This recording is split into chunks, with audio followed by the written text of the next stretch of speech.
আবার ঢুকে দেবো না তার তো কোনো গ্যারান্টি নাই। আমি সঙ্গে সঙ্গে বাসায় চলে আসলাম, এসে এসপি স্যারকে, উনি অ্যাডিশনাল এসপি ছিলেন, আমি ওনাকে নক দিলাম যে স্যার যা হবার হয়েছে আমি তো জানি যে আপনি আমার টাকাগুলো নিয়ে নিয়েছেন, তখন তো আমার চ্যানেলগুলো আপনি ব্যাক দেন আমাকে। তো উনি বললেন যে ঠিক আছে, কয়েকটা দিন পরে আমি চ্যানেল ব্যাক দিব।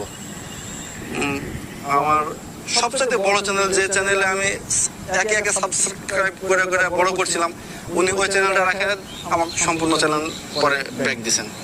কিন্তু উনি পুরো এক মাসের টাকা আমার ট্রান্সফার করে নিয়েছেন। সেটা কত টাকা হবে? সেটা প্রায় 65 লাখ টাকা।